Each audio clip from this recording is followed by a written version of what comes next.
So welcome everyone to our 42 episode of What's Happening, update What's Happening in Myanmar. And as you can see, 42 episode, we start from the very beginning of the coup, first bi-weekly, and then now it is every month. And as usual, we have different speakers who stay with us for about 6 episodes before we rotate. In this case, we are privileged to have Latt for more than 6 episodes. I think this is the 8th episode that is with us, and he always provides very comprehensive overview of what has been happening in the last month. So again, he will have the word first and give his overview before we open the floor for question and answer. Please. Thanks, Leah. Like you said already, maybe some people already enough to see me on the screen. Never. So this time, I usually talk about a lot of conflict-related issues. This time, I mean, the last month, it was very much about all economics, along with the World Bank report about Myanmar economy, Burmese economy. I mean, it's in really bad shape, but I will bring, what is going on, particularly, I mean, targeting, I mean, there is a war on economics, or I mean, it's pretty much, I mean, a lot happening about the economic situation in Burma, Myanmar, and I will touch a little bit on VPN issues that they're trying to block. Why VPN? Because I mean, there is a deliberate attempt to stop the information flow. So the SET recently acquired the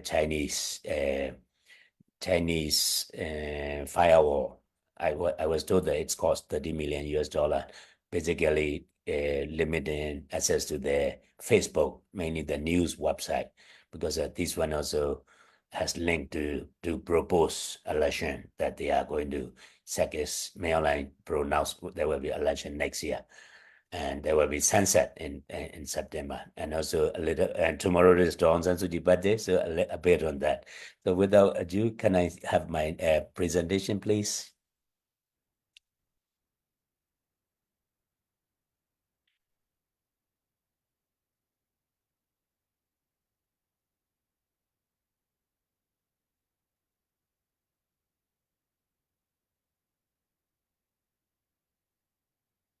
Oh, not that one. The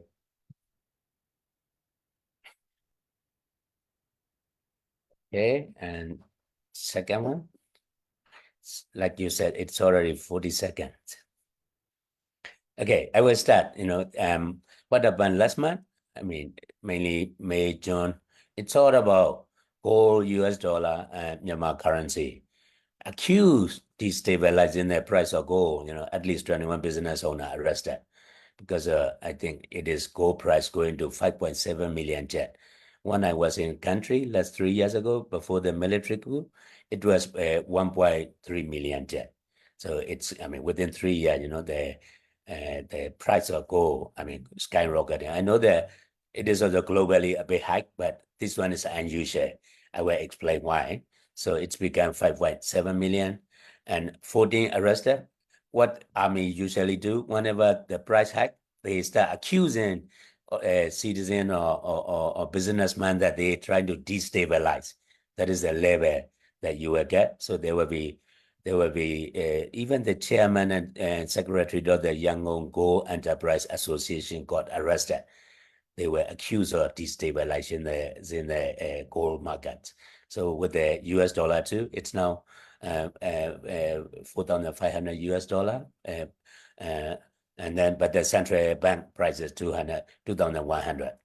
So I mean, the both gold and US dollar also it's impact on a lot of economics.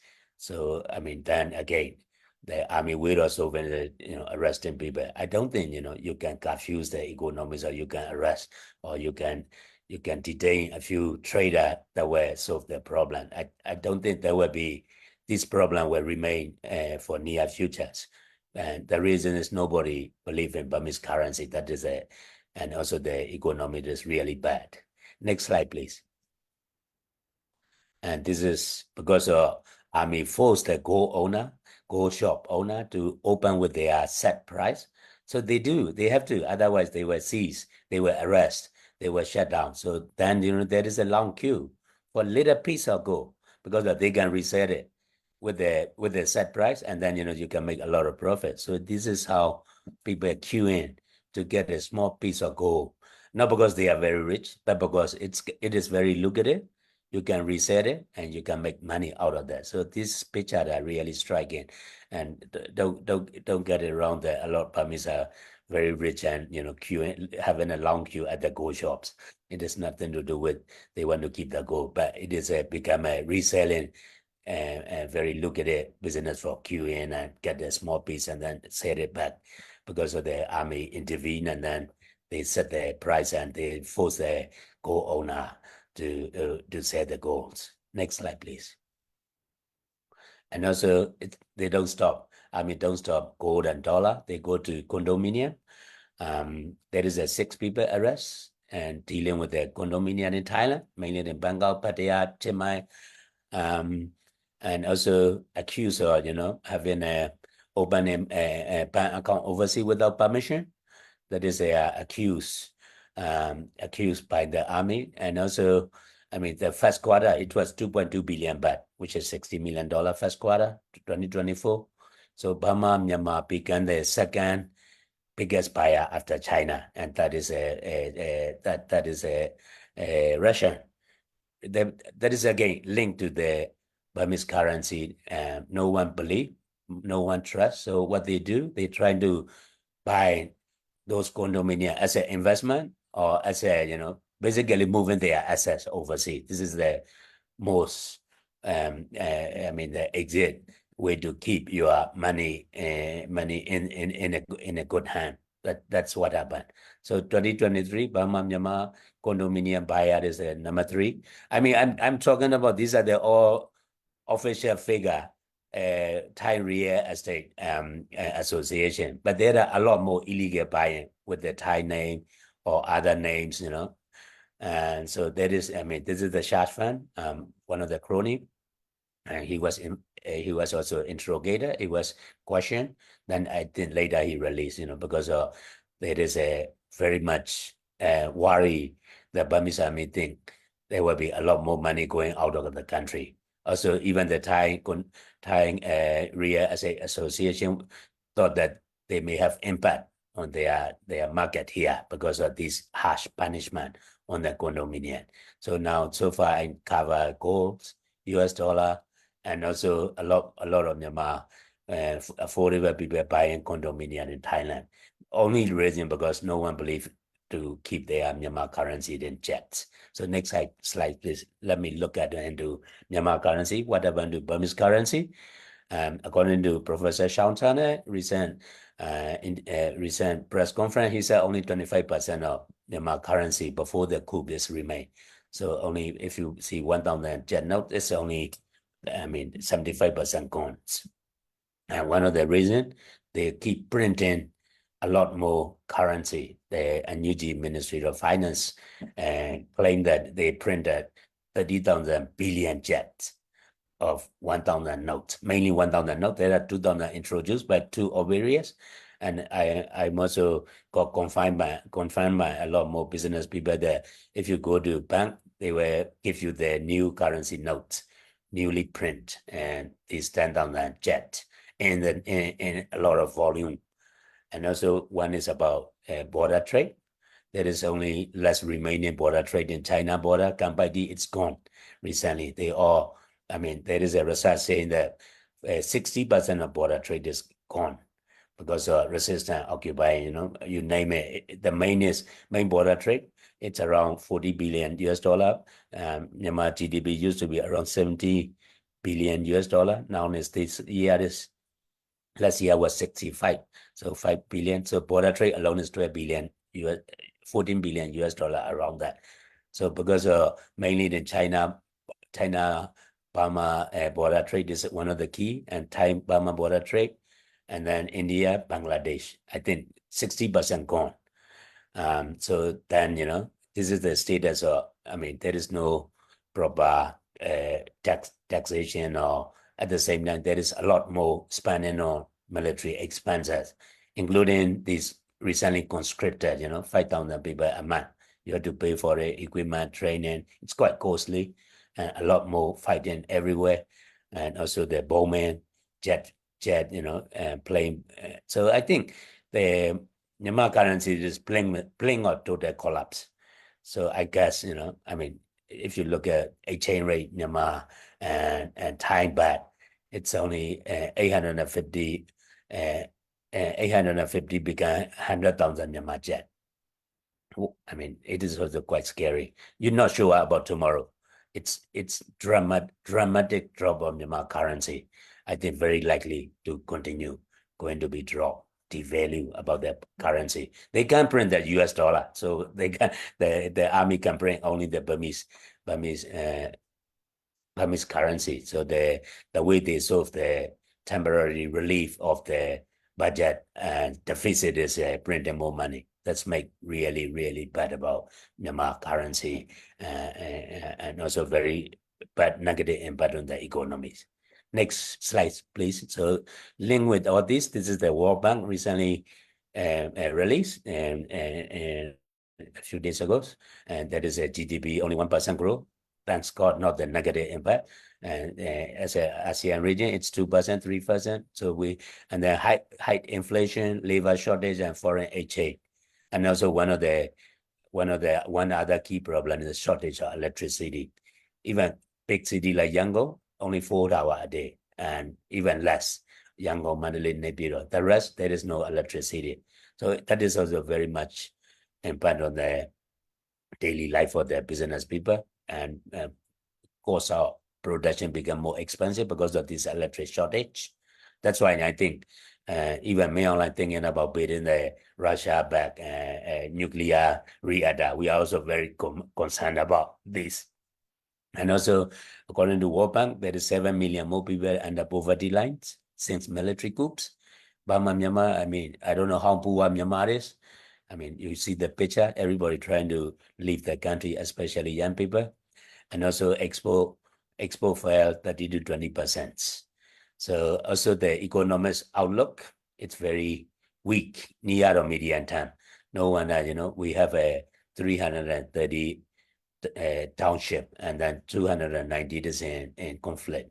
So no one can actually do business as usual. I don't think that will change any near future or at least until the end of this year. The continuation of conflict will impact on the Burmese economies and everybody trying to live, and there is no normal business or trading activities on daily life. So next slides, please. This is about my very much about economic situation, Myanmar currency, gold price, dollar, and condominium. Next slide, please. Then I want to talk a bit more on mainline response. So there is in February, July 7, there was a cabinet meeting. He was saying that our country economy has been destroyed primarily by distracted-minded citizens. So now his enemy is a citizen, arresting the trader, arresting the crony and gold trader. And this is the ARD run the Biruma cartoon that attack on economy. So like Leah said, I've been talking this already 8 months. Every month I focus mainly on conflict or conflict-related impact, but this one is very much focused on the economic aspect or business aspect. So I think with all these ongoing military and other conflict, there will be really seriously impact on economy. I think I'm not saying it is going to collapse, but it is at the brink of collapse with these currency and all these unstable.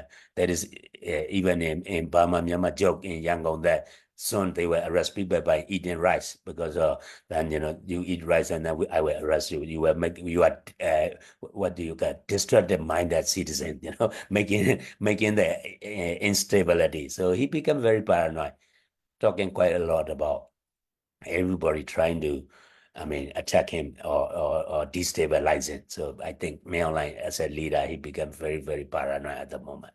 So then let me move to another one. Next slide, please. This is about, we really worry about that.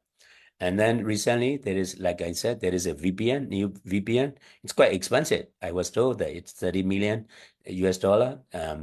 May 30, suddenly a lot of Facebook, including Mizzima, DVB, and other major kit, they are, our traffic is very low, until now very low, and going down because of SEC put the firewall.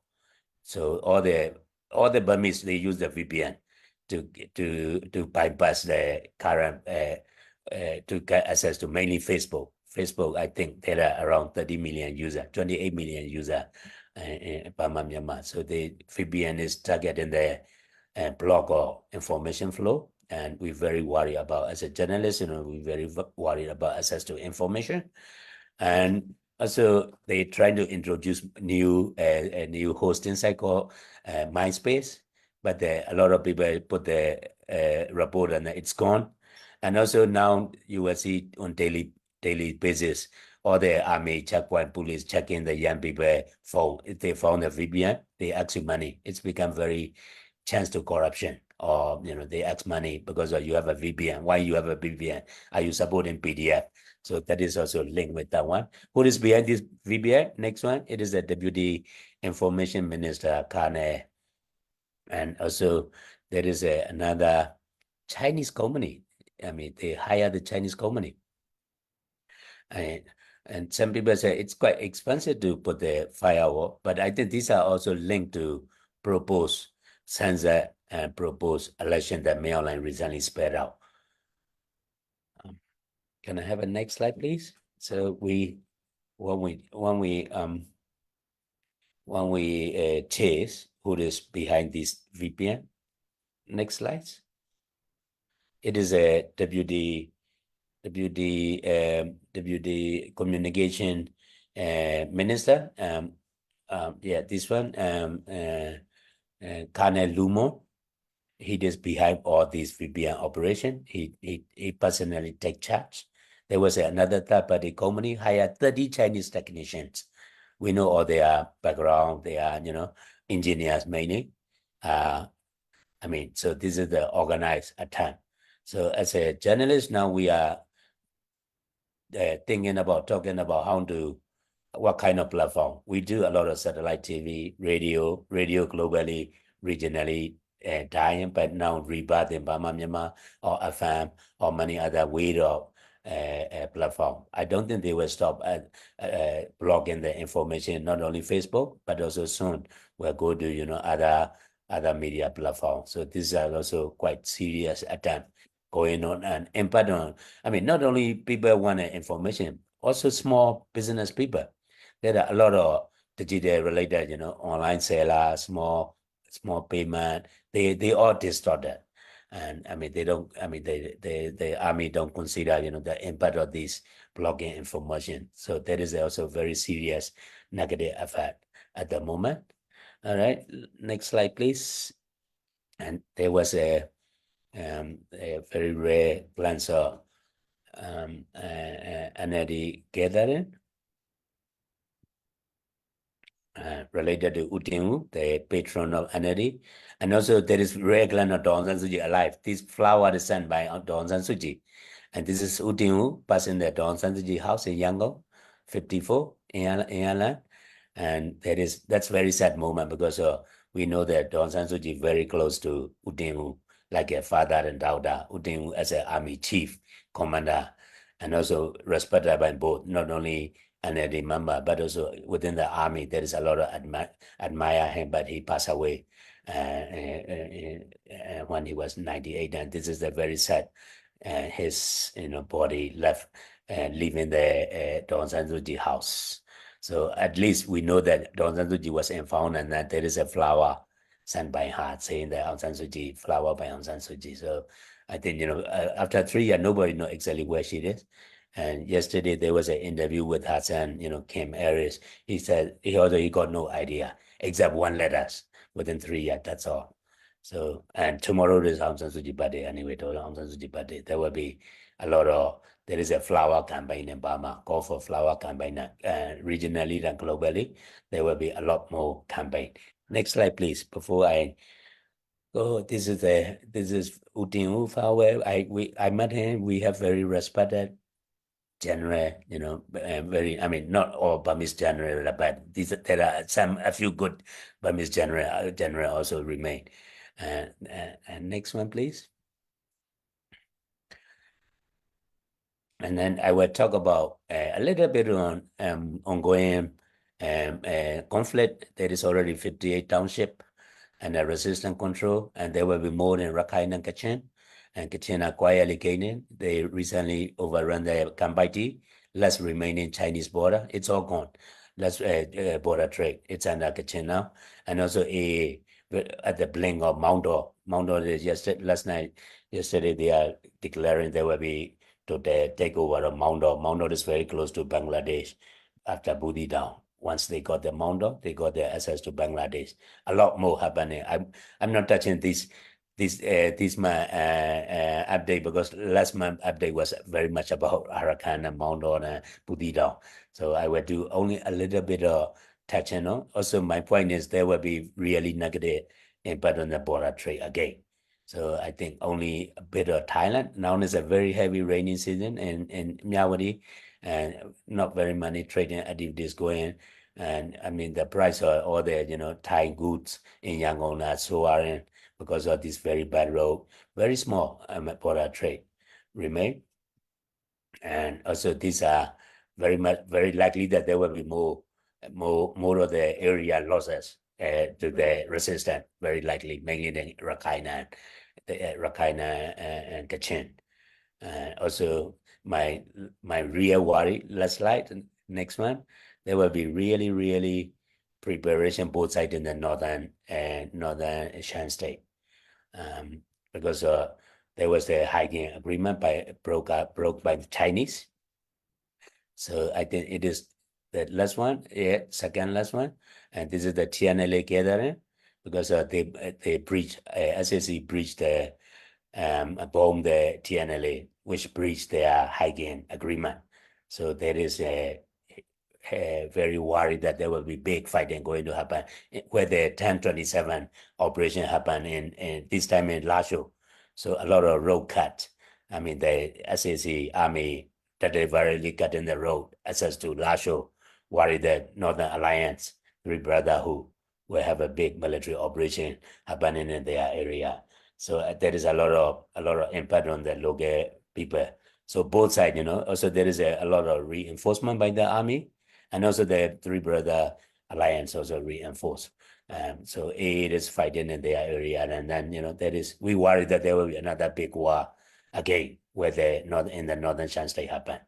So my last one, it is like I said, it is a Dawn San Suu Kyi birthday. So tomorrow it's a Dawn San Suu Kyi 79, and there will be call for the the flower campaign inside Burma. We are keeping our eyes about whether regionally and internationally what will be the interest of Dawn San Suu Kyi, where about that. I think I was really sad that Hassan recently called for, please support my mother like what you used to do before. She had there will be the both, internally and internationally, there will be a lot of campaign going on tomorrow. That will be my presentation. Back to you, Leah. Thank you. Thank you very much. And this time, different from the previous because of the focus on the economy as well. You touch also on the conflict. We have already 2 questions, so I will immediately pose to you. One is related to the unique identification number. The military is trying to create this unique identification number for citizens in non-conflict area. Could you please update about this? And the second concern Thailand. Again, what we have been discussing also in previous episode about what can Thailand do. It seems there is not much movement on the side of Thailand this last month, considering all the problems that the Thai government is ongoing at the moment. But please, can you update on the role of Thailand vis-a-vis Myanmar this last month since your last presentation. And for now, these two, there are some other questions coming in about the Arakan army, but I leave that for later. Okay, they call it simply, they call it smart card, that unique identification card. Yes. They are telling that, especially there is a two objective. One is to control young people leaving. I mean, they don't want a lot of young people because of conscription, and there will be woman recruitment coming soon. You will see a lot of women running after 5 batch, because of conscription, bad economy, a lot of young people want to leave. So, I mean, don't want that one. So they said you have to have this, they call it smart card, even the border crossing, and there is a lot of corruption, and also it is linked with the census, because I think there is a proposed election and there will be proposed census. Census means they want to collect the number, and also I mean that will be in September. That is the plan to collect the data. So this time, this election, I mean proposed election, not the nationwide election. It is a set up and set up election. So this is all linked to these smart cards, this unique identification. Also, they want to know who is with PDF or who is remain, about especially for the young people. So that is a deliberate attempt to control or register, especially young people with this smart card. I mean, it's a lot of troublesome. I mean, they say it's free. Actually, it is a joke. It's not free. You have to pay bribe. And also you cannot, very confusing, you cannot leave without smart cards at the moment. So this is the latest restriction, mainly targeting on the young people for this particular reason, not to leave country or conscription, avoiding conscription, and also the plan census coming in September. These are all my first question. Thailand, of course, Thailand is always forefront about Burma Myanmar issues. Thailand Thailand, I mean, also like condominium, they all, even in the economy, Burma Myanmar is the second buyer. There is a lot more interdependent, and a lot more where the Burmese or Thailand is hosting, I mean, a lot more refugees. I was in current state, and they were saying that there were around 1 million IDPs this day, mainly in Thailand, and also the Karenni and Mon and Chan, and Thailand can play always a very important role about humanitarian access corridor. But also, I think, I mean, the Thai internet politics also a bit we are keeping our eyes about ongoing Thai. There is a change of guard in the especially foreign ministry, foreign minister Mr. Pambari, now is a new one, and there is a Burma task force. There is an ongoing humanitarian engagement. So I think they can do a lot, and also like track 1.5. I mean the diplomatic engagement, and also the ASEAN. So don't forget, only Thai foreign deputy minister met with Aung San Suu Kyi. Mainly not allowing even the Chinese. They have to obey. They have to follow what Chinese say, but they say no to Chinese. But only Thai got access. It was done, whether it is positive or negative. But even in terms of access, Thai is very good at that kind of access to all sides. And also, I mean, there is a 2,430 kilometer of border sharing along Thai-Burma border issues. And I think Thailand can always play the very important role in Burma politics. And also it's interdependent. And also I think, I mean, a lot of worry that there will be influx or migrant or also one young people, conscription law. Where do they go? They have to, they flee to Thailand, basically, either borderline, legally, illegally, or, enter to Thailand instead of going other like China or India or Bangladesh or Laos. Thailand will be the destination. So I think Thailand always play very vital, important role. So please consider about the long-term benefit of both countries. Burma crisis will be over at some point.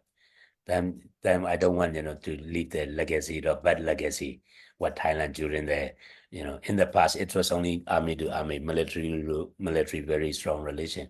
Now Burma Myanmar rapidly changing, a lot more. I mean, stakeholder coming out of this conflict after 3 years. Especially I mean, Burma Myanmar will never be the same. army only institution is gone. So I think Thailand will be always important to have a multiple engagement with Burma, Myanmar. They will remain also the gateway to humanitarian assistance, to many other, immediate relief. And I was told that there will be second wave for humanitarian engagement. After the Red Cross to Red Cross, there will be second one. So I think Thailand can pay a lot, not only bilaterally, but regionally. Thailand can lead the ASEAN understanding Burma, Myanmar.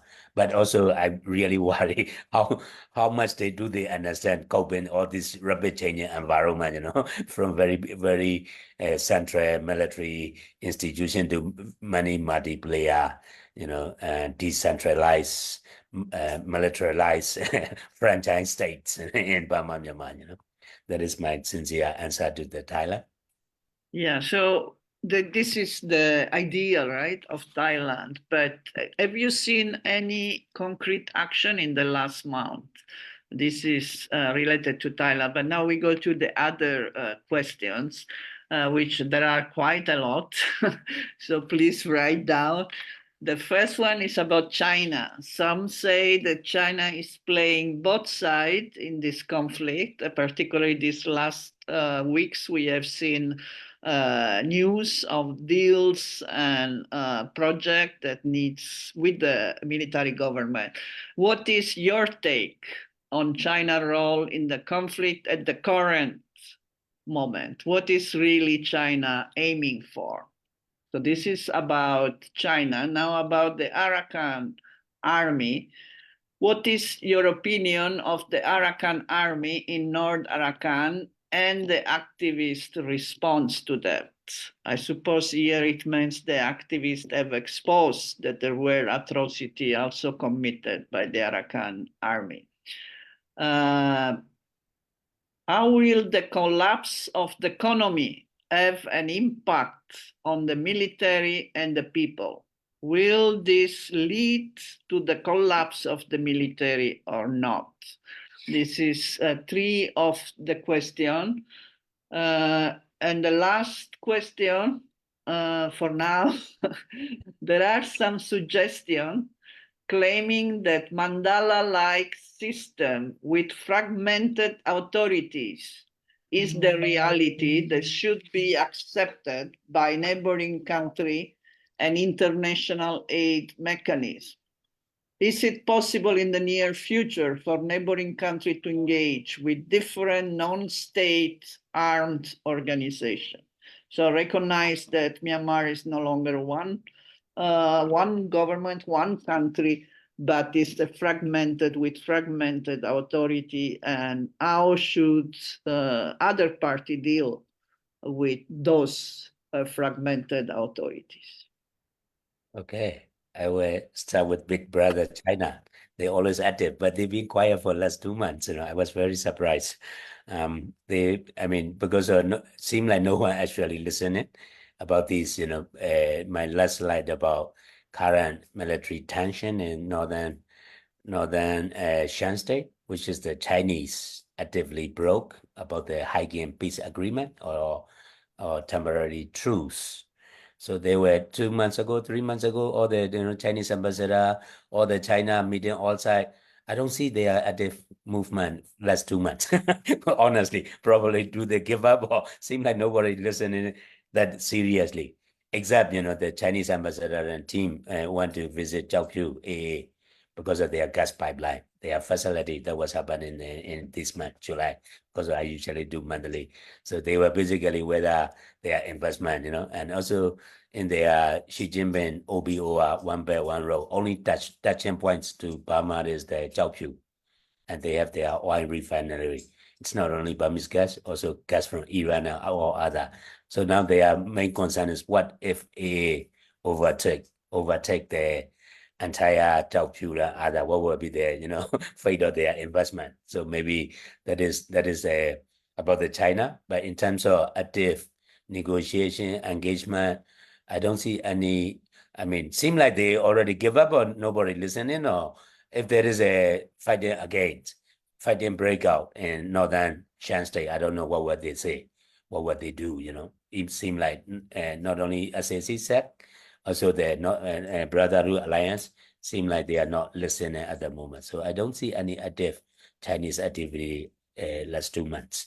Very unusual. Usually they were very active, and probably they trying to tell the AA not to completely overrun, but it seem like AA is advancing in many fronts. Now it's in the north, going to advance more in the south zone, including Jiaopiu.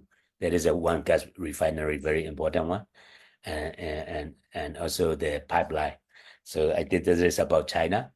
And then once, if there is real fighting, I mean, the both sides are preparing for it in northern Shan State, then we will see what China is going to say. And also, I mean, probably they may disappointed that the SEC breached their, what is it, the truce.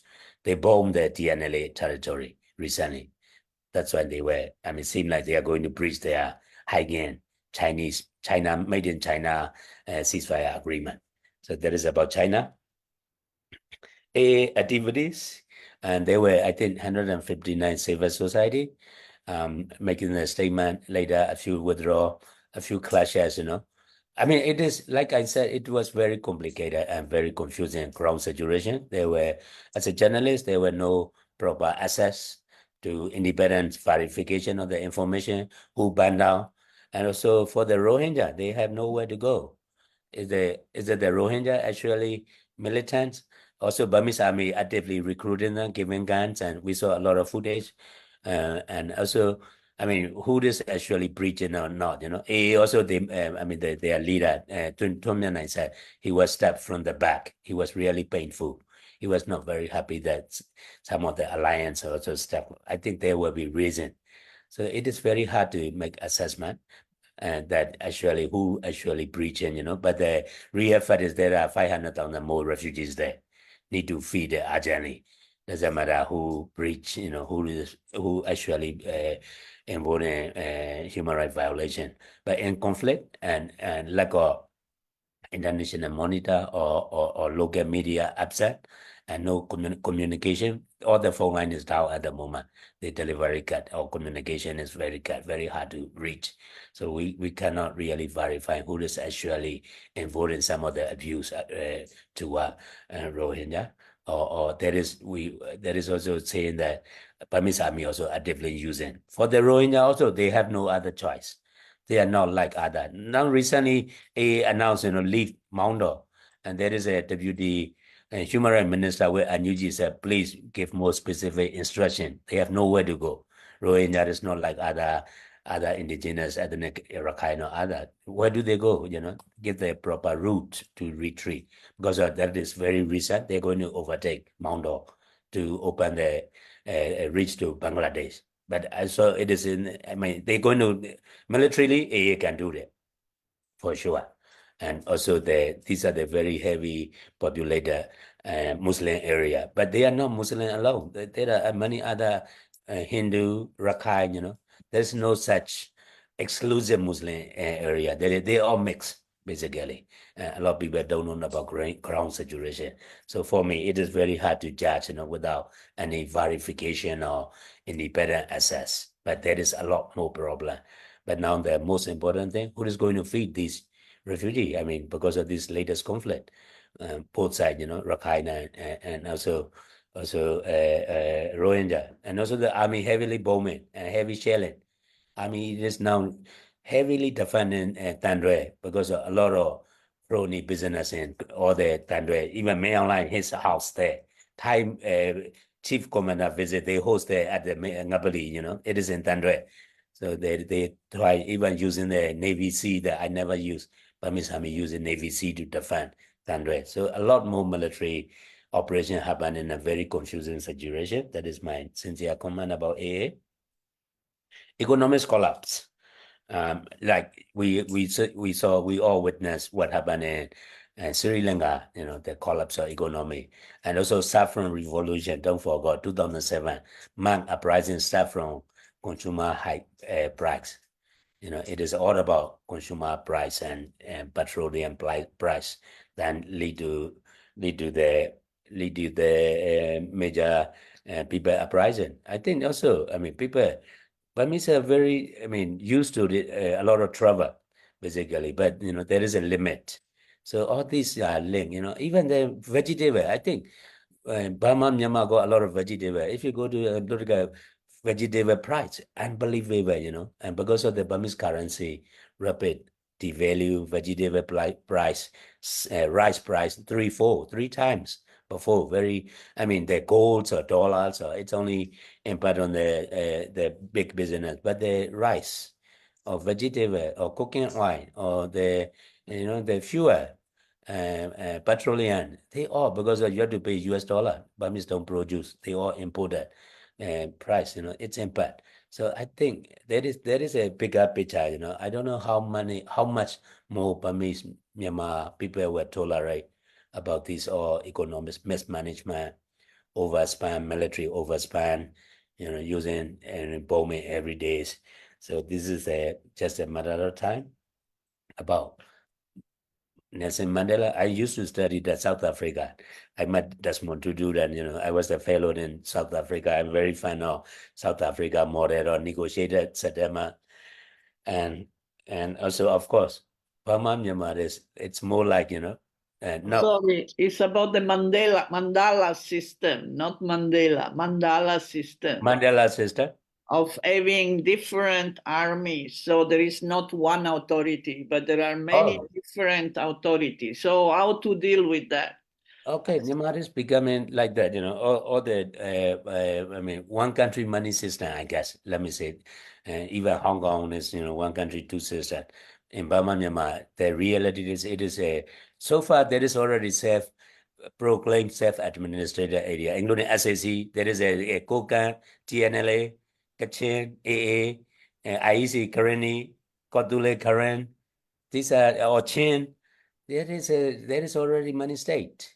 Like I said, the nature is going to be very decentralized, militarized state.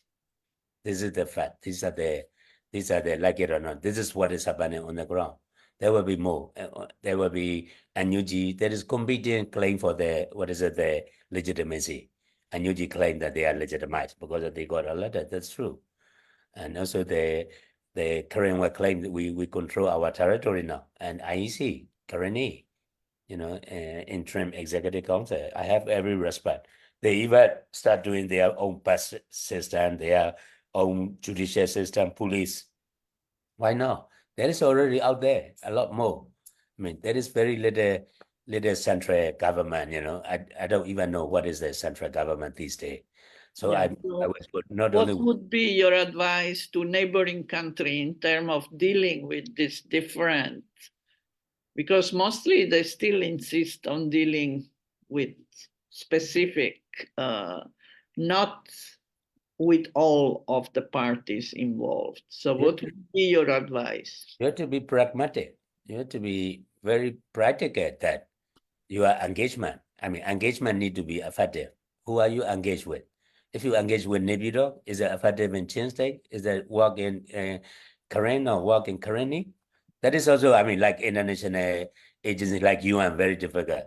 Or NGO, they all going inside Burma to Nebido and engage and like a humanitarian distribution and God knows where stuck there.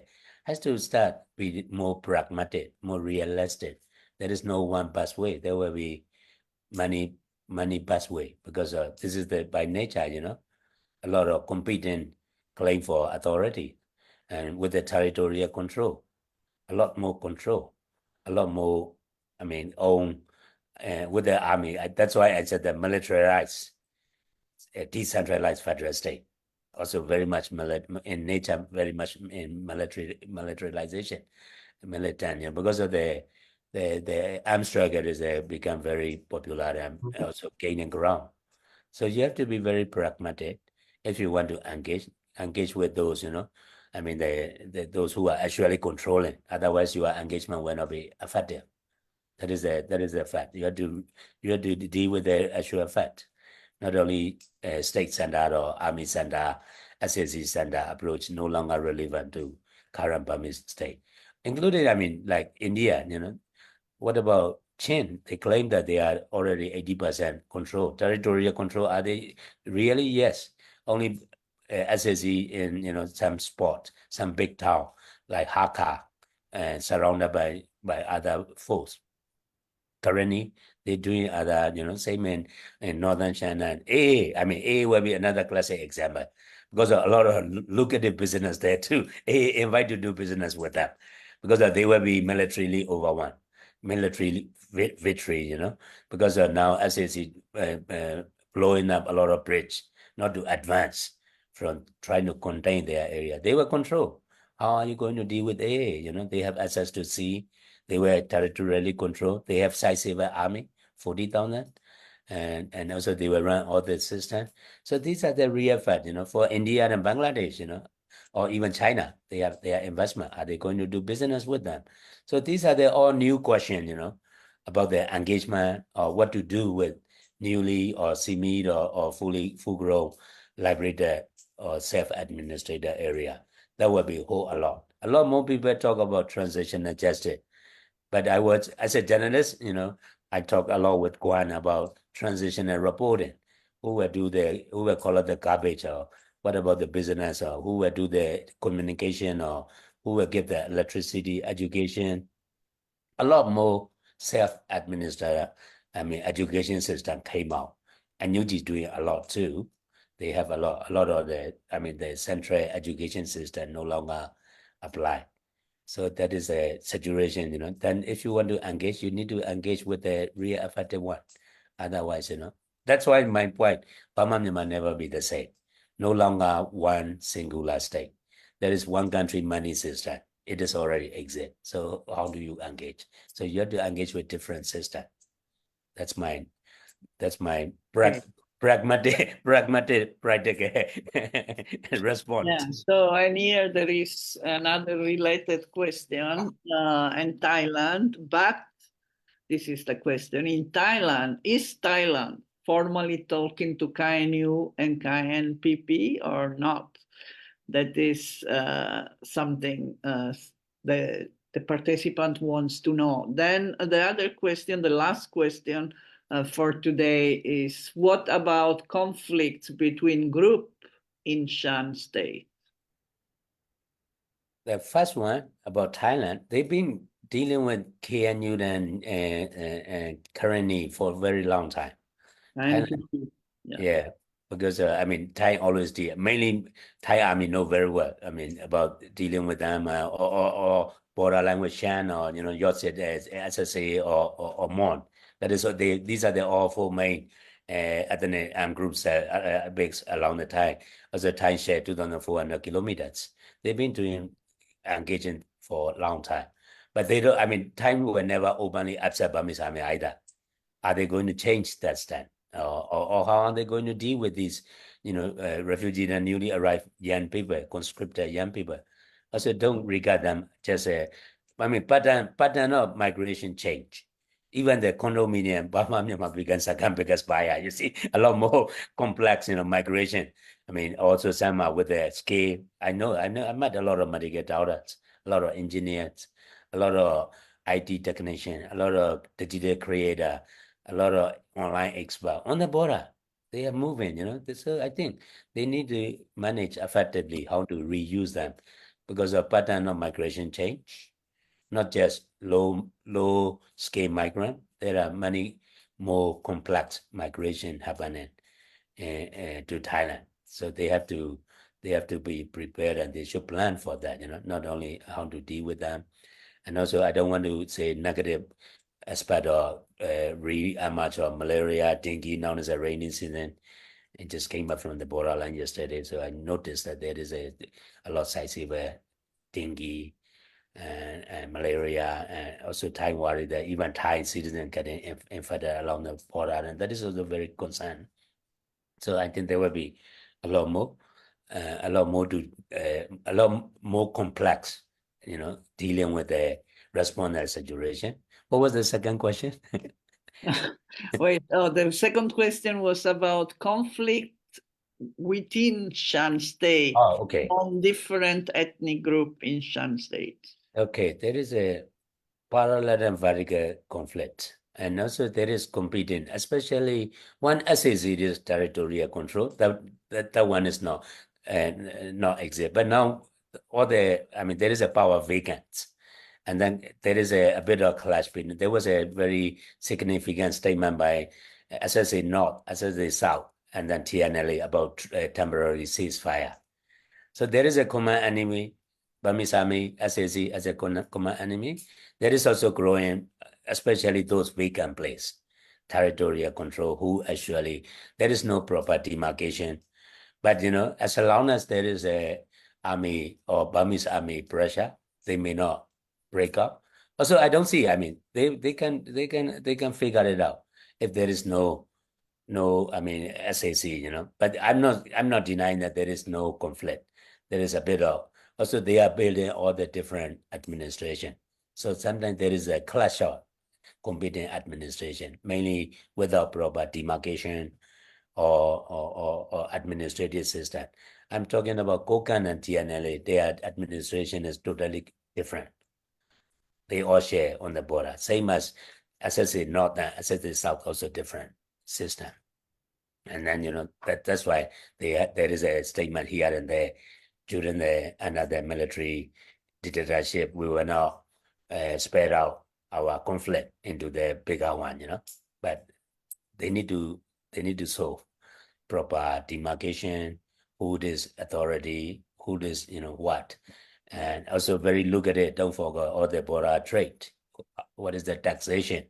These are the clashing points, Most of the China trade and also a lot more, the natural rich area will be conflict too. Even in Sagai, there is some area called a oil. There is a small scale oil in that area had more conflict because of people trying to control particular look at it and business interest. So I'm saying that there will be a lot of series of negotiation in one country money system. I think, but if they can openly, then I think demarcation will be one of the key. Who will control what territory? Because it was the SAC before, once they withdrew, and then what kind of history they would say historically who controlled that area. That would be a lot more and longer. But what I don't take is a lot of people think if there is no Burmese army, there will be the clash of smaller armed groups. I know there are 577 new armed groups after three years of military coups. As a journalist, I don't remember all of them. I have to write down a lot of that. But I don't think they will be fighting each other. There will be a kind of federal arrangement. Very weak I think centralized government no longer apply. But there is series of negotiation and discussion and clarification require among them those who control their territory, and also they need to adjust about their administration, taxation, a lot of follow up to do so. So, but I don't worry about the nation building. It is a problem with the military dictatorship on top, not allowing anything, or not even chance to negotiate or talk about, how to power sharing or even the rights to dignity. Just to live, people with their dignity. That was a main problem, I guess. I think there will be a lot more, but I'm not saying there will be series of negotiation needed. Okay, so this is an optimistic view, while many worry about the fragmentation of Myanmar in the new Burma, how it will all be worked out. But it's good to hear an optimistic view. Maybe you want to spend a few words about your event at FCCT. You are going to show a documentary that you have done. Maybe you can just use a few words before I conclude with some of SEA-Junction event. Please. Oh, coming 28th, there will be, me and my other colleague make the documentary about CDM soldier, defender. Then, there will be a screening and followed by a talk show. I thought, those defender, they are taking very risk, like one-way ticket, defect from Burmese army, it's quite risk. There is no way to return. When I figured out, they are taking huge risk. about this different, and there is not much attention going on. That's why I decided to make the documentary. So there will be screening at FCCD, and then followed by the real defender. And also some people are trying to help defender and at the FCCD 7 p.m. and on day after tomorrow, 20th. If you have time, please come. Yes, Yeah. fortunately, I will be flying to Italy then, but I am sure there will be many interest. I have watched already the documentary, and it is indeed very interesting on a topic that is not often highlighted. And maybe to conclude, we want to also point to the 20, there will be a Refugee Day. Oh, this is the other poster. But on the 20th Chulalongkorn University, there will be an event organized by AJAR in collaboration with a number of other organizations, including SEA-Junction for Refugee Day. This is on the 20th of in 2 days, so exactly the same day as for the screening at FCCT, but it's the full day after up to 6 o'clock. So after that, you can go to FCCT after being at Chulalongkorn. So this is the poster now, the correct one, about World Refugee Day event. And as you can see, there are many organizations involved. This is more about the impact of the situation of Myanmar for Thailand in terms of flows of people, like Latt has been talking about.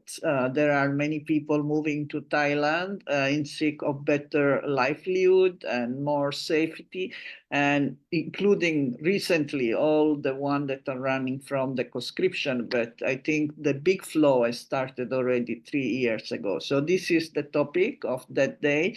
And then I want also to please help us distribute, as I know there are many designers in Myanmar and also other interested people, and for sure people in Myanmar have a lot of experience with the non-interference principle and the consensus principle and what it implies for Myanmar. So please help us distribute this cartoon competition, which try to expose, again in collaboration with AJAR, it tries to expose the impacts of these two principles of ASEAN, the ASEAN way. So the principle of non-interference and consensus as seen by cartoonists and comics designers. So I think it will be very interesting. There will be an exhibition later on in October about this. So you know anyone, particularly Latt, please help with your extended network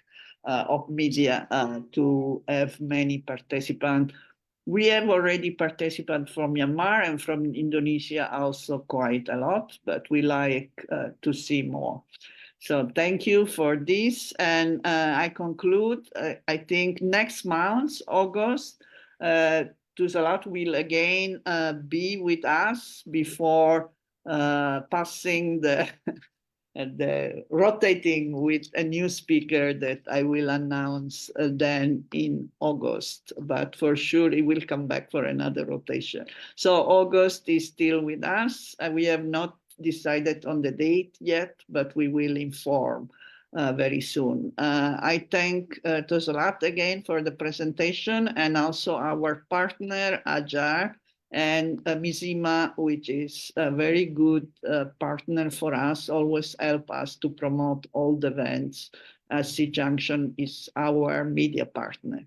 So thank you very much. And I hope to see you again soon, and good luck with the screening on the 20th at FCCT at 7 o'clock. Bye-bye. Thank you.